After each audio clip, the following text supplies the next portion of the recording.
If we're going to design algorithmic systems and put them at the core of everything we do, we don't want them to perpetuate the biases that we have created as society. And so there's a lot of work. A lot of the smartest minds in the world are thinking through this. How do you get rid of the bias? And it's actually quite hard. Right? How do you get rid of racial bias? You could say to the prison sentencing data, don't look at race as a factor, like exclude that. Well, but there are all kinds of other proxies for race, right? Because the AI system is going to be looking at all the data around it, right? So they might be looking at zip code, which is correlated with race. It might be looking at names, right? There are a million factors, some of which humans can't even think about. That's the whole point about AI. So the biases are hard to identify. Figuring out where they are is hard as well. And then there's another factor. Who gets to decide the ethics? Because I've just given you a bunch of examples where we don't want the bias. Probably everybody in this room agrees. But let's take a harder example. What about car insurance systems? So let's build car insurance systems off of AI data. And let's say it turns out that the car insurance systems are racist too, right? They charge white people lower rates. That would be bad. We definitely don't want that. But what if, as is the case, they charge women lower rates? Do we not want that? Because that actually makes things easier for women, and it creates an incentive for women to drive and not for men, and men are worse drivers. So actually, if you take out gender bias there, people die, right? Because the roads are less safe, because more men ride and fewer women ride. Let's go back to that imagery question, right? Do you really want a computer? You could tell that the robot, that just because somebody's in a kitchen, they're not a woman than a man, but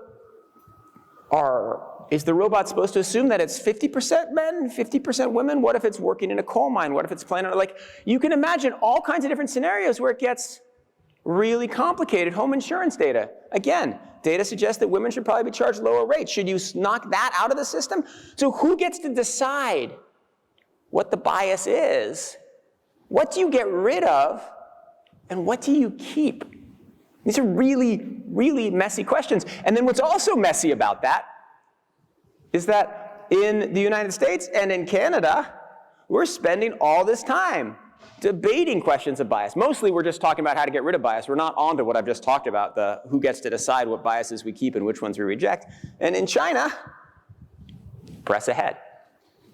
And if you press ahead in artificial intelligence, you then build systems that build systems. So a 1-year lead in artificial intelligence might be like a 50-year lead in other technology. So while we're having our think tanks and our conversations and our philosophical discussions about bias in AI, what if China's just building better systems? What does that do to foreign policy?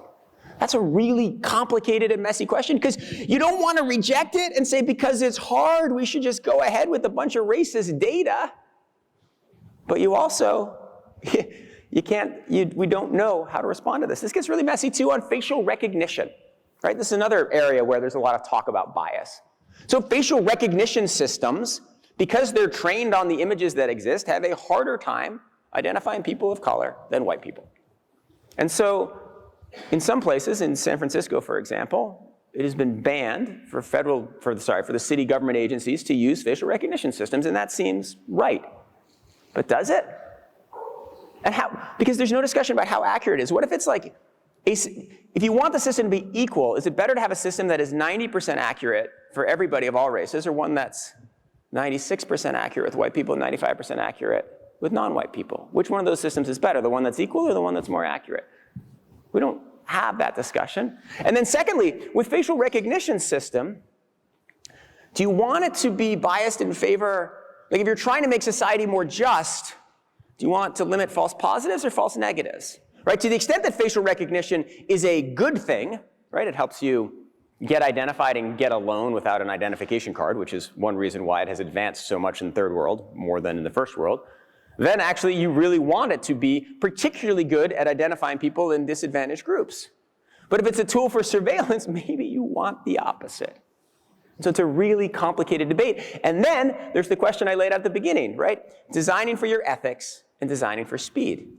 If you spend all your time trying to figure out how to make facial recognition systems perfectly unbiased, somebody else is going to make one that's better and that's faster and that's used. And there is so much economic growth to come from facial recognition systems that the West, having its debates about bias, could be left behind.